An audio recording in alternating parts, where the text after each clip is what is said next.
மும்பை வான்கடே மைதானத்தில் நடைபெற்ற மும்பை இந்தியன்ஸ் மற்றும் கொல்கத்தா நைட் ரைடர்ஸ் இடையிலான ஆட்டத்தில் கொல்கத்தா அணி 24 ரன்கள் வித்தியாசத்தில் வெற்றி பெற்றது.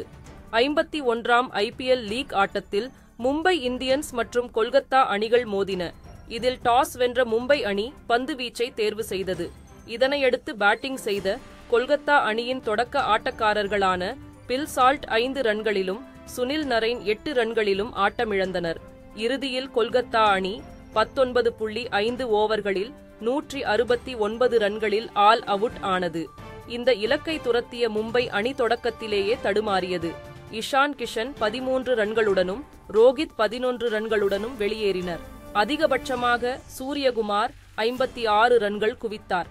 இறுதியில் மும்பை அணி 18.5 ஓவரில் அனைத்து விக்கெட்டுகளையும் இழந்து 145 ரன்கள் மட்டுமே எடுத்தது. இந்த ஆட்டத்தில் 70 ரன்கள் குவித்த வெங்கடேஷ் ஐயர் ஆட்ட நாயகன் விருதை தட்டிச் சென்றார்.